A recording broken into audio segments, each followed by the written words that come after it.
Recuerdo ese día como si fuera ayer. Estaba en la sala de reuniones de la dirección, vestida con mi mejor traje, el que guardaba para las grandes ocasiones. Tenía una mezcla rara de nervios y un orgullo que casi no me cabía en el pecho. Hoy era el día. Lo sentía. La firma de ese contrato con la multinacional japonesa no solo iba a cambiar el destino de nuestra empresa, sino que era la corona a años de mi vida dedicados al proyecto Phoenix. Podía sentir el pulso acelerado en las venas, esa anticipación que te hace vibrar por dentro. Todo el trabajo, las noches sin dormir, los problemas técnicos que solo yo pude resolver. Todo culminaba en este momento. Entonces Héctor, mi jefe, entró a la sala. Lo vi cruzar la puerta y automáticamente lo miré, esperando ese guiño de complicidad, esa sonrisa que habíamos compartido tantas veces cuando hablábamos del gran día. Pero no hubo nada. Su rostro estaba serio, casi distante. Mi estómago se encogió. Sentí un cambio, un frío repentino, en el aire. En lugar de invitarme a la mesa, donde ya estaban los japoneses y otros directivos, me hizo un gesto perentorio con la cabeza, llamándome a un lado. Me acerqué, pensando que me daría una última instrucción, un consejo final.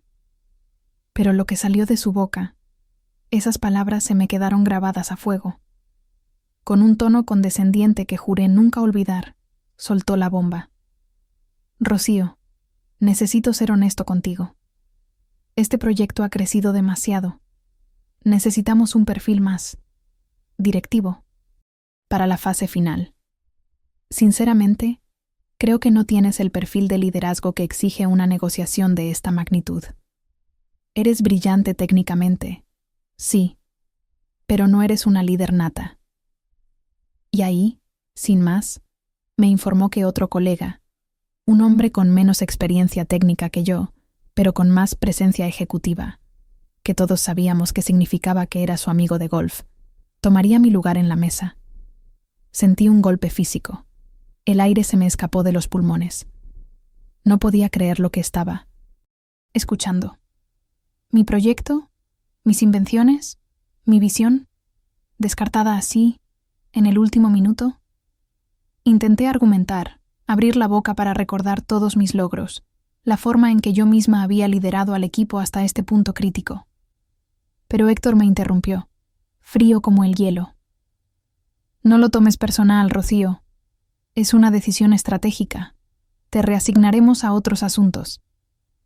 Mientras Héctor se dirigía a la mesa con el resto del equipo directivo y los representantes japoneses, yo fui, discretamente escoltada fuera de la sala por una asistente. Me sentí como una molestia, un error que necesitaban sacar del camino. Pude escuchar las risas cordiales y los saludos que se iniciaban sin mí, mientras la puerta se cerraba a mi espalda. De vuelta en mi oficina, que en realidad era un cubículo temporal lejos de mi antiguo laboratorio, me senté. Mi cerebro zumbaba, como si una colmena de abejas furiosas se hubiera instalado dentro de mi cabeza. La humillación era abrumadora. Las palabras de Héctor se repetían una y otra vez, un eco cruel que no me dejaba en paz.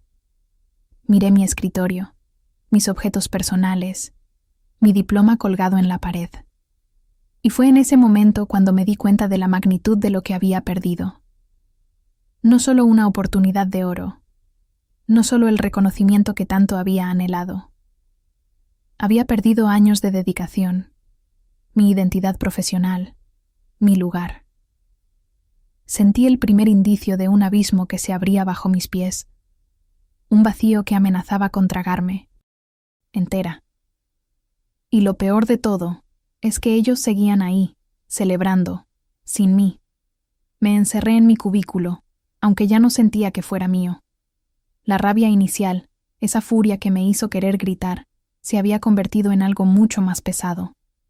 Una punzada de dolor profundo, una injusticia que me quemaba por dentro.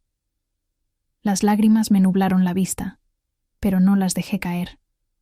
No aquí, no ahora. Mi mente era un torbellino de recuerdos. Noches sin dormir, fines de semana enteros pasados en el laboratorio, sacrificando planes personales y familiares. Recuerdo esa vez que pasé 72 horas seguidas casi sin pegar ojo, solo con café y galletas, para resolver un problema de compatibilidad molecular que todos daban por imposible. Fui yo. Yo lo hice. Fui yo quien encontró la solución innovadora que desbloqueó todo el proyecto Phoenix. ¿Cómo pude ser tan ciega? ¿Cómo no vi esto venir? Empecé a repasar mi vida en esta empresa. Los cumpleaños familiares perdidos, las vacaciones pospuestas una y otra vez con la promesa de cuando el proyecto esté en marcha, nos tomaremos el tiempo que queramos. Las relaciones personales que se enfriaron porque mi prioridad era siempre el trabajo, siempre la empresa. Mi pareja de entonces me lo dijo una vez. Vives para esa empresa, Rocío. ¿Y qué te da a cambio? Yo siempre le respondía con orgullo que me daba la oportunidad de innovar, de crear, de dejar una marca. Creí en la cultura que nos vendían, lealtad incondicional, meritocracia. Pensé que el esfuerzo y el talento siempre serían recompensados. Compré esa idea con mi tiempo, mi energía, mi vida. Lo di todo, absolutamente todo. Y el proyecto, Phoenix, era mi bebé. Recuerdo la chispa inicial, esa idea loca que tuve una noche mientras leía un artículo científico. Nadie creía que fuera viable al principio, pero yo sí. Pasé meses desarrollando el concepto, dibujando esquemas, construyendo prototipos con mis propias manos en el laboratorio. Cada ensayo fallido era una lección, cada pequeño avance, una victoria personal. Yo supervisé cada fase, desde la selección de los compuestos hasta los ensayos clínicos preliminares. Sentía una pasión que me consumía, un orgullo al ver cómo la idea se materializaba, cómo estábamos a punto de cambiar una industria entera. No era solo un trabajo, era mi legado, mi contribución al mundo. Pensé en Héctor, en las veces que me elogió en público, en las reuniones con inversores donde me presentaba como nuestra brillante directora técnica, la mente detrás de Phoenix.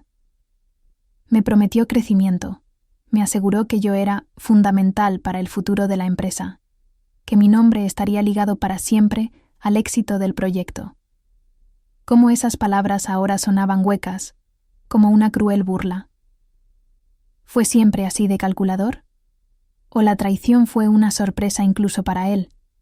¿Un arrebato de ambición de último momento? No lo sé. Pero me hizo creer, y yo le creí. Empecé a cuestionar mi propio juicio. ¿Fui ingenua? Debí haber visto las señales, los pequeños comentarios despectivos sobre mi intensidad o mi falta de diplomacia. ¿Realmente carezco de liderazgo? Él me había dicho que no era una líder nata. Esa frase se clavó en mi pecho. Me sentía pequeña, invisible, como si todo mi ser, toda mi experiencia, mis conocimientos, se hubieran reducido a la técnica brillante que es desechable cuando llega la hora de la verdad, cuando el glamour de la negociación entra en juego. Era como si me hubieran arrancado una parte de mí y la hubieran tirado a la basura. Pero a pesar de todo el dolor, a pesar de la humillación, en mi interior sentí una pequeña llama de resistencia. No era una llama de venganza todavía, no. Era más bien una llama de autoafirmación. Yo sabía lo que valía. Sabía lo que había construido. Esta negación, esta humillación pública, no borraba mi verdad. No borraba las horas, la ciencia, el ingenio que puse en ese proyecto. Ellos podían quitarme mi silla en la mesa, pero no podían quitarme lo que sabía, lo que era. El proyecto. Phoenix era mi creación, y eso, nadie, ni siquiera Héctor, podía arrebatármelo. La llama, aunque pequeña, seguía ahí, ardiendo. La semana siguiente fue un calvario. Me sentía como un fantasma en mi propia empresa. Me habían reasignado a tareas administrativas triviales, cosas que no requerían ni un ápice de mi conocimiento o experiencia. Archivar documentos viejos, ordenar carpetas que nadie iba a volver a mirar, responder correos genéricos. Era una forma de mantenerme ocupada, pero sobre todo, de mantenerme lejos de lo importante.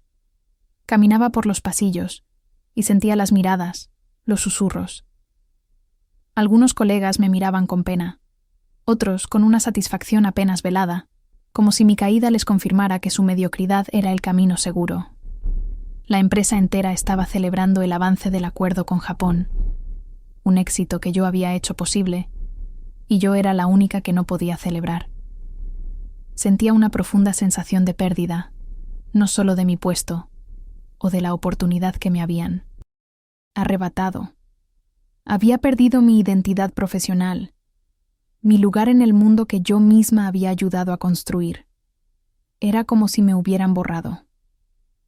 Un día, mientras estaba sumergida en esa monotonía, revisando y archivando montones de documentos obsoletos, acuerdos previos y papeles sin importancia, una tarea que estoy segura Héctor me asignó precisamente para mantenerme ocupada y bien lejos de cosas importantes. Mis manos tropezaron con una carpeta. Era la carpeta del proyecto Phoenix. Sentí un escalofrío que me recorrió la espalda. Al principio, mi instinto fue apartarla, tirarla a la basura, alejarla de mi vista. Me dolía demasiado. Pero mi disciplina de científica, esa misma que me había hecho buscar soluciones imposibles, me impulsó a revisarla. No era que esperara encontrar algo. Era más una costumbre, una necesidad de orden, de asegurarme de que todo estuviera en su lugar, incluso lo que me hacía daño. Abrí la carpeta con desgana, sin esperar nada.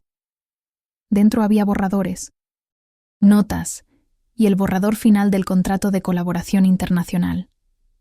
Lo abrí, mis ojos recorriendo las páginas, llenas de jerga legal que conocía de memoria.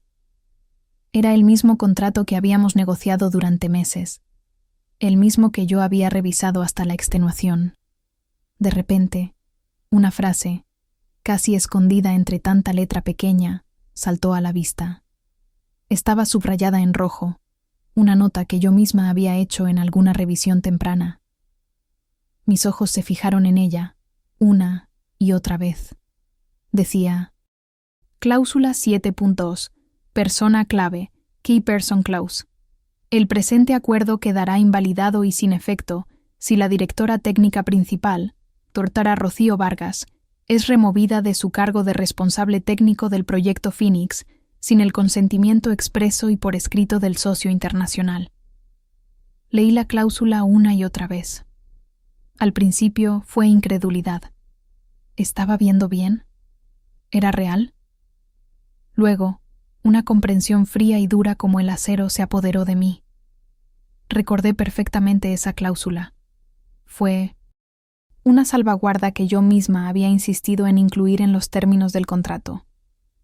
Era consciente de que mi conocimiento era vital para el proyecto, que la rotación de personal podía ser un riesgo para algo tan complejo y delicado como Phoenix.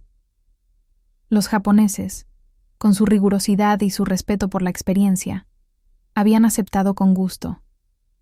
Para ellos, la continuidad y la estabilidad eran tan importantes como los términos financieros. Yo había sido la persona clave, la única. El dolor en mi pecho no desapareció. La humillación seguía ahí, pero ahora se mezclaba con otra emoción, algo nuevo, gélido y potente, una resolución inquebrantable. Ya no era la Rocío humillada del día del desaire, la que se sentía pequeña e invisible. Era la Rocío que comprendía el poder de la información, el peso de un contrato. Me di cuenta de que la venganza no tenía que ser ruidosa o impulsiva. No tenía que gritar, ni confrontar, ni hacer una escena.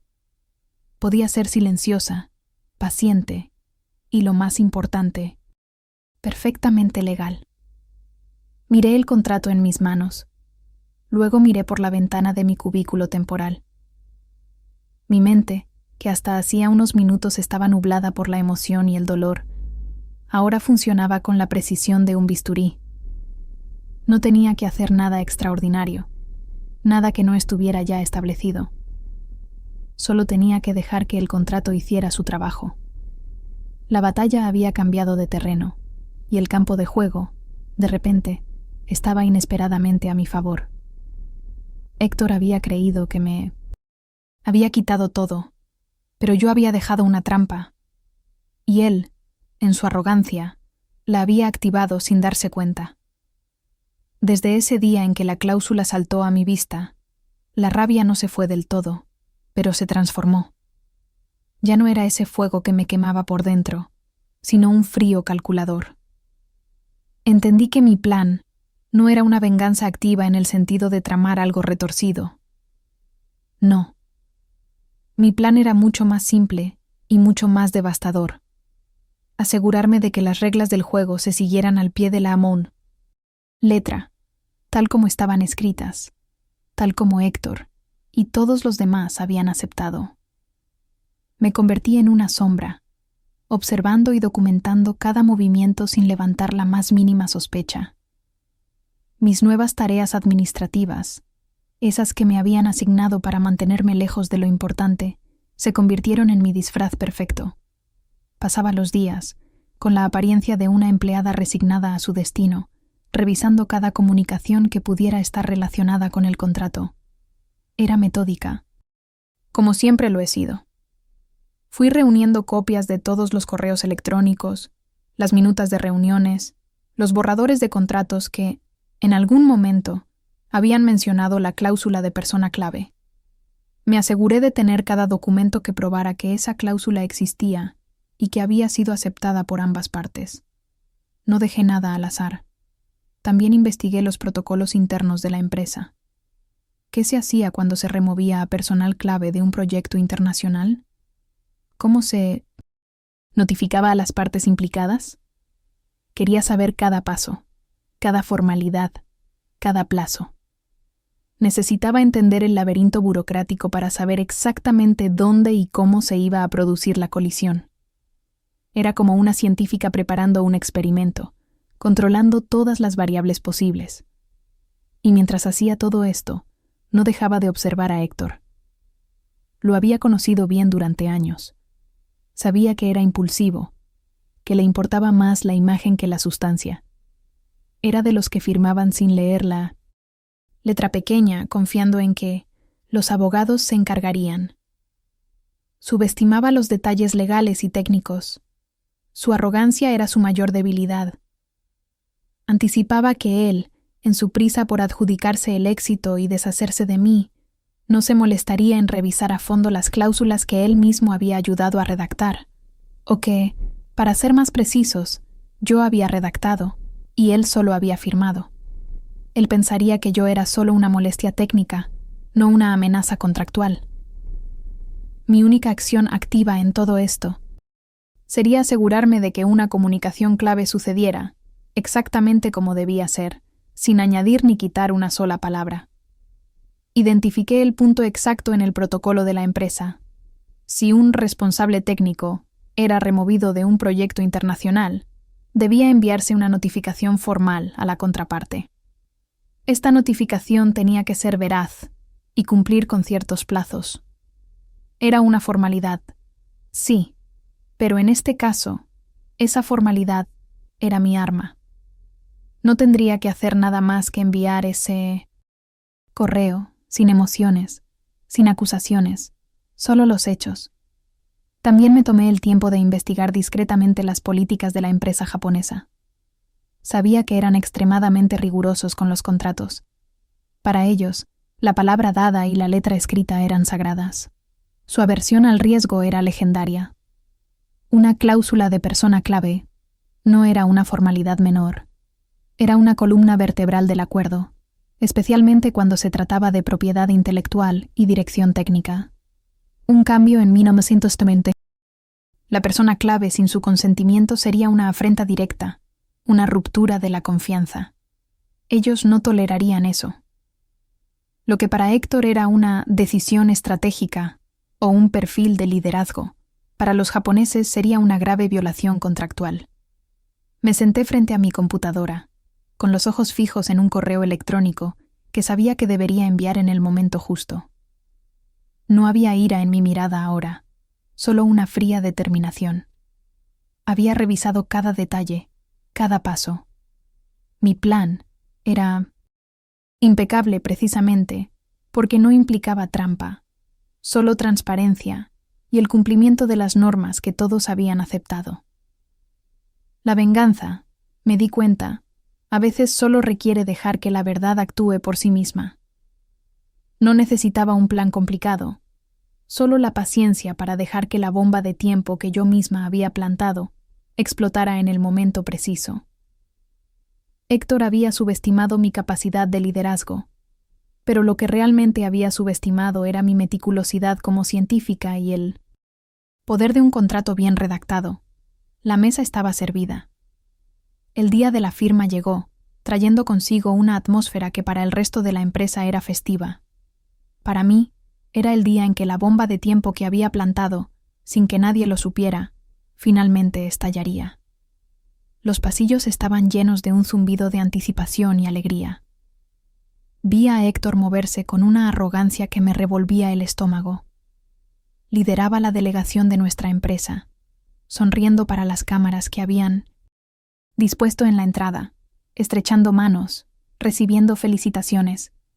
Parecía el dueño del mundo, el artífice de un éxito que no era suyo. Yo lo observé desde la distancia, mi expresión impasible, sin dejar traslucir nada de lo que sentía. Sabía que la bomba estaba a punto de detonar, y no sería yo quien la encendiera directamente, sino una simple formalidad. Mi momento llegó. Siguiendo rigurosamente el protocolo de transparencia que la empresa y la cláusula exigían, me senté frente a mi computadora. Mis dedos volaron sobre el teclado. Escribí un correo electrónico formal y conciso. La dirección era la del contacto principal de la empresa japonesa, la dirección de correo electrónico corporativa designada específicamente para comunicaciones contractuales. El asunto del correo fue directo, sin rodeos. Notificación de cambio de personal clave. Proyecto Phoenix. El cuerpo del mensaje era puramente fáctico, desprovisto de cualquier emoción o acusación. Por medio de la presente y en cumplimiento de la cláusula 7.2 del Acuerdo de Colaboración para el Proyecto Phoenix, se informa que la doctora Rocío Vargas ha sido removida de su cargo de directora técnica principal en dicho proyecto, efectiva a partir del fecha de su remoción. Puse la fecha exacta en que Héctor me había despojado de mi puesto. No hubo lamentos, no hubo quejas, solo los hechos. Y para que no quedara duda alguna, adjunté una copia de la cláusula relevante, subrayada en rojo, tal como la había encontrado. Leí el correo una última vez, asegurándome de que cada palabra fuera precisa, neutral, irrefutable. Luego, con un clic silencioso pero cargado de significado, lo envié. Las siguientes 24 horas fueron un ejercicio de control. Un silencio desconcertante se cernió sobre mí, mientras el resto de la empresa seguía en su burbuja de celebración. Escuchaba las conversaciones, los brindis, los comentarios sobre el éxito rotundo de la firma. Héctor y su equipo seguían festejando, ajenos a la pequeña semilla que yo había plantado. Yo seguí con mis tareas administrativas, moviendo papeles de un lado a otro, pero mi atención estaba fija en mi bandeja de entrada. Sabía que la maquinaria legal japonesa era metódica, que no se precipitarían. Analizarían, verificarían, consultarán. El silencio era parte de su proceso, no una señal de que no había pasado nada. Tenía que ser paciente. Entonces, de repente, la calma se rompió. Una llamada furiosa resonó por los pasillos, el sonido áspero y estridente rompiendo la euforia. Era Héctor. Se le escuchaba gritar por teléfono, su voz cargada de pánico y confusión. El socio japonés había respondido, sí. Habían detectado una anomalía y habían solicitado una aclaración urgente sobre el cambio de personal clave, mencionado en mi correo. Escuché su voz, cada vez más alta, más desesperada. En ese momento, en medio de su pánico, me di cuenta de su error garrafal, de la cláusula que había ignorado, de la trampa que yo había tendido y que él, con su arrogancia, había activado. Intentó minimizar el problema, balbuceando excusas al teléfono, tratando de apagar el fuego que yo, con una simple formalidad, había encendido. Convocó a los abogados de la empresa de inmediato, exigiendo una modificación express del contrato. Quería eliminar la cláusula o reemplazarla por el nombre del colega que había puesto en mi lugar. Estaba desesperado. Intentó comunicarse una y otra vez con el socio japonés, ofreciendo excusas ridículas, prometiendo soluciones que sabía que no podía cumplir. Se movía de un lado a otro, su rostro rojo, su anterior engreimiento desvanecido por completo, reemplazado por el sudor frío del miedo. Era un espectáculo patético. La respuesta del socio japonés llegó poco después, no a Héctor directamente, sino a la dirección legal de nuestra empresa, con copia a todos los involucrados principales. Era cortés, como siempre, pero inquebrantable.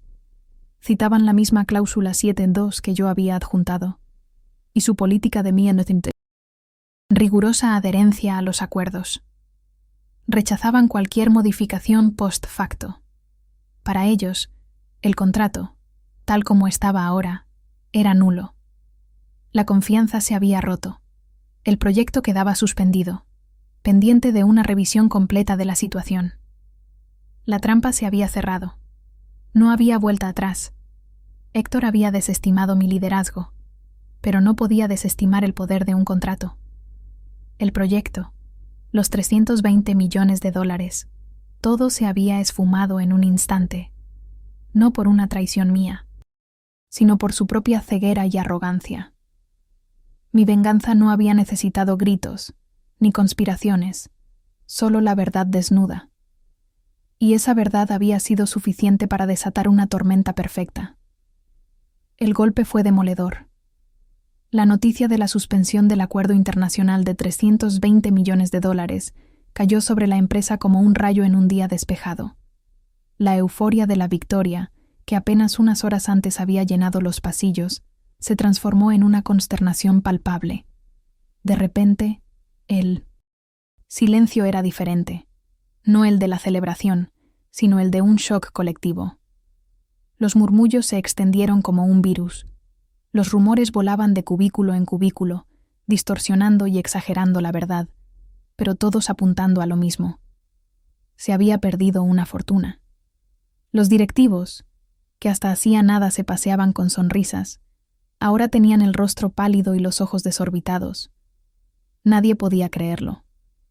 El CEO de la empresa, un hombre conocido por su visión estratégica, pero también por un temperamento que podía ser explosivo cuando se le provocaba, no tardó en reaccionar.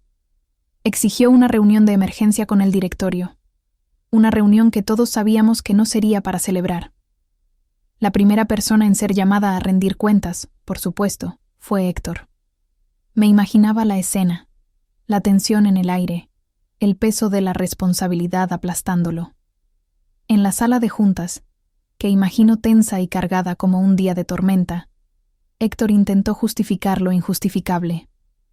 Lo supe por las pocas palabras que se filtraron, por los rostros de los que salían de ahí. Intentó defender su decisión de removerme del proyecto, de ignorar la cláusula de persona clave.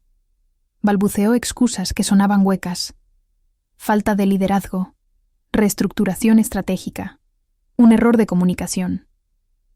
Pero los directivos ya tenían en sus manos lo que necesitaban: mi correo electrónico, simple y fáctico, y la respuesta firme e inquebrantable del socio japonés. Vieron a través de sus mentiras como si fueran de cristal. La evidencia contractual era irrefutable. No había dónde esconderse. El CEO, lívido de rabia, lo interrogó sin piedad. ¿Cómo pudo ignorar una cláusula tan fundamental, Héctor?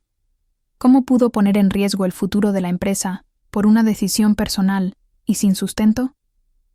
La voz del CEO, aunque no la escuché directamente, resonaba en mi mente con la fuerza de la justicia. La posición de Héctor era insostenible. Lo vi desmoronarse. Su arrogancia inicial, ese aire de superioridad que siempre lo acompañó, se había desvanecido por completo, reemplazada por el sudor frío del miedo. Ya no era el jefe todopoderoso, sino un hombre acorralado, patético. La decisión fue rápida y brutal, como un hacha que corta de un solo golpe. Héctor fue despedido sumariamente, con efecto inmediato.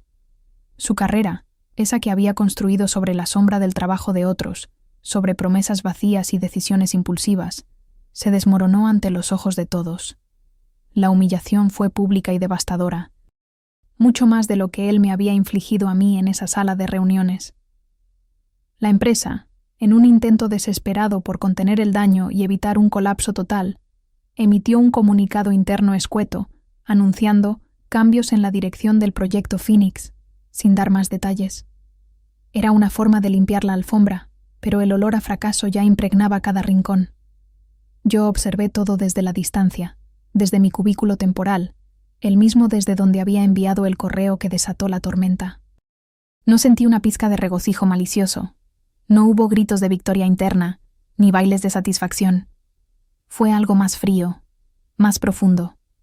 La fría satisfacción de la justicia. No había levantado la voz, no había orquestado intrigas complicadas, no había conspirado en secreto. Simplemente había dejado que la verdad y las reglas que todos habían aceptado hicieran su trabajo. El silencio de mi venganza era, me di cuenta, más ruidoso que cualquier grito, más potente que cualquier confrontación. Lechianin. Cláusula, mi cláusula, había hablado por mí, y su voz había resonado con la fuerza de 320 millones de dólares perdidos. Héctor había creído que me había silenciado, pero en realidad había activado el eco de su propia caída. Días después de todo el revuelo, cuando el polvo parecía empezar a asentarse un poco, recibí una llamada. Era del CEO. Su tono era diferente al de siempre, más sombrío, pero también respetuoso. Me invitó a una reunión de urgencia. No sentí nervios, solo una calma que me había forjado el fuego de la traición. Era una calma fría, como la de un cirujano antes de una operación. Asistí, sabiendo que algo importante estaba a punto de suceder. La reunión fue solo con él. El CEO me miró directamente a los ojos, algo que pocos directivos hacían. Con una honestidad que me sorprendió, se disculpó. Dijo que lamentaba profundamente lo sucedido, que había cometido un error al confiar ciegamente en el juicio de Héctor y, lo más importante, que había subestimado mi valor, mi trabajo irreemplazable. No fueron solo palabras. Me ofreció no solo mi antiguo puesto de directora técnica principal, sino mucho más. Me puso al frente de la renegociación completa con el socio japonés. Eso significaba tener el control total, desde cero. Además, un aumento salarial más que significativo y, como si fuera poco, un asiento en el comité de dirección para el proyecto Phoenix. Mi valor, el que Héctor había negado, ahora era innegable, reconocido al más alto nivel. Acepté la oferta. No hubo euforia, ni saltos de alegría, solo una serena confianza, la de alguien que sabe su valía y que ha visto la justicia actuar. Mi primera tarea, claro, fue contactar al socio japonés.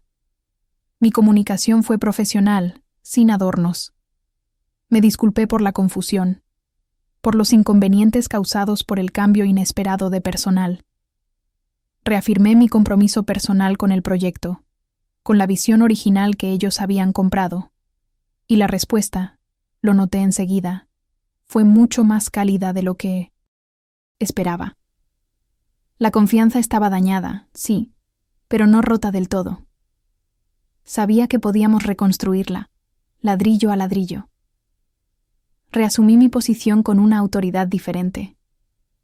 Ya no era la autoridad que te daban por un cargo, sino una ganada a pulso, en el campo de batalla de la traición y la verdad. Ya no era solo la técnica brillante que Héctor había elogiado y luego descartado.